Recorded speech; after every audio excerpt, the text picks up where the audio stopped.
నమస్తే, welcome to my channel. Sri Krishna పరబ్రహ్మణ్య నమః. ఈరోజు ఆంధ్ర మహాభారతంలో భీష్మపర్వంతో మీ ముందుకు వస్తున్నాను. వ్యాస భారతాన్ని కవిత్రయం తెలుగులో రచించారు. అదే ఆంధ్ర మహాభారతం. యుద్ధానికి ముందు వ్యాసుడు ధృతరాష్ట్రుని వద్దకు వచ్చి ఇలా చెప్తున్నాడు. రాజులకు కాలం చెల్లింది, అందువలనే ఈ యుద్ధం వచ్చింది. దానికి నువ్వు విచారించకు అని చెప్పి నీకు యుద్ధ వార్తలు చూడాలని ఉంటే నీకు దివ్య దృష్టి ఇస్తానని చెప్పాడు. దానికి ధృతరాష్ట్రుడు నేను అన్నదమ్ముల మధ్య యుద్ధం నేను చూడలేను అని చెప్పాడు. ధృతరాష్ట్రునికి యుద్ధ వార్తలు తెలియచెప్పడానికి వేదవ్యాసుడు సంజయుడిని నియోగించాడు. రెండు వైపులా రాత్రింబవళ్ళు ప్రవర్తించే పద్ధతులు తెలుసుకోవడానికి, రహస్య సంభాషణలు వినడానికి, మనోభావాలు గ్రహించడానికి తగిన శక్తిని వరంగా అతనికి ప్రసాదించాడు. అతివేగంగా వెళ్లే శక్తిని, యుద్ధరంగంలో తిరిగేటప్పుడు శస్త్రాస్త్రాలు తగలకుండా ఉండే ప్రభావాన్ని అతనికి ఉండేటట్టుగా చేశాడు. దివ్యదృష్టిని అనుగ్రహించాడు.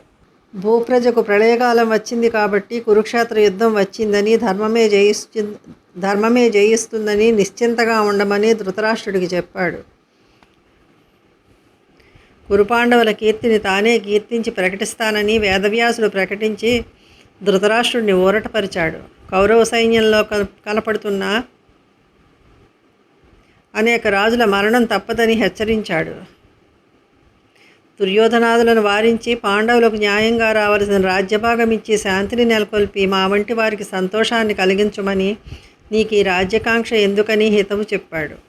అప్పుడు ధృతరాష్ట్రుడు ఇట్లా అన్నాడు. మహర్షి, మీరు హితాన్ని ధర్మాన్ని మనసులో పెట్టుకుని ఇట్లా చెప్పారు. నేను కూడా నా కొడుకులకి త్వరలో తరచి చెప్పి చూచాను. వారిని అదుపులో పెట్టే నైపుణ్యం కానీ ప్రభుత్వం కానీ నాకు లేవు. ఈ అంశాన్ని మీరు తలపోసి నాకు ఇటువంటి సలహా చెప్పడం మానండి. పరిస్థితులు నా వశం తప్పాయి అని ఈ మాటలు విని వ్యాసుడు పెదవి విరిచాడు. యుద్ధంలో గెలుపు ఎవరిదో తెలుపుమని ధృతరాష్ట్రుడు అడిగాడు. అప్పుడు కనపడుతున్న కొన్ని శుభశకునాలను పేర్కొంటూ వ్యాసుడు జయం దైవాధీనమని, పెద్దలు యుద్ధాన్ని మెచ్చరని చెప్పి అంతర్ధానమయ్యాడు. సంజయుడు కురుక్షేత్ర యుద్ధరంగానికి వెళతాడు. 10వ రోజు భీష్ముడు పడిపోయిన తరువాత హస్తినాపురానికి వచ్చి ధృతరాష్ట్రునికి భీష్మ మరణ వార్త చెప్తాడు. ధృతరాష్ట్రుడు ఆ దుర్వార్త విని ఎలుగెత్తి ఏడుస్తాడు, మూర్చిపోతాడు.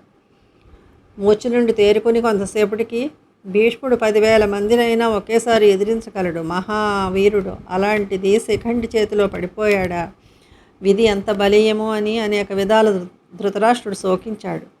శిఖండిని అడ్డు పెట్టుకొని అర్జునుడు భీష్ముని పడగొట్టాడా అని భీష్ముని 10 రోజుల యుద్ధం ఎలా జరిగిందో చెప్పమని అడుగుతాడు. సంజయుడు యుద్ధం మొదటి రోజు నుంచి చెప్తూ ఉంటాడు. ప్రభు, నీ ఉపేక్ష వలన పాండవులు పడరాని పాటలు పడ్డారు. దానివలన ఇంత ముప్పు వచ్చి పడింది. మొదటి రోజు తెల్లవారిన తర్వాత ముందుగా భీష్ముడు వెళుతూ ఉంటే మహావీరులందరూ వారి వారి సైన్యాలతో కదిలి మహాసముద్రం వలె రణరంగంలో నిలిచారు. భీష్ముడు రాజులను ఉద్దేశించి ఇలా చెప్పాడు. యుద్ధం రాజులకు తెరిచిన స్వర్గం వంటిది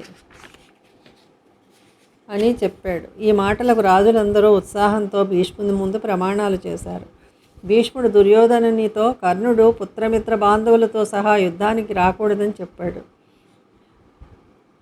భీష్ముడు అసహాయసూరుడని ప్రశంసిస్తూ దుర్యోధనుడు సరే అన్నాడు. భీష్ముడు మానుష వ్యూహం పన్నాడు. ఆ వ్యూహంలో భీష్ముడు, ద్రోణుడు ముందు నిలిచారు. కృతవర్మ, శల్యుడు, కృపాచార్యుడు, అశ్వత్థామ మొదలైన వీరులంతా తమ తమ నియమిత స్థానాల్లో నిల్చున్నారు. దుర్యోధనుడు కురుకుమారులతో కలిసి మధ్య భాగంలో నిలిచాడు. అతనికి ముందుగా 10,000 మంది సంసప్తకులు సుశర్మను ముందుంచుకొని మేము అర్జునుని చంపుతాం, లేకపోతే చస్తామని శపథం చేస్తూ ఉన్నారు. భీష్ముడు ఆ రోజు గొప్పగా మానుష వ్యూహాన్ని అందరూ మెచ్చుకునే విధంగా పన్నాడు.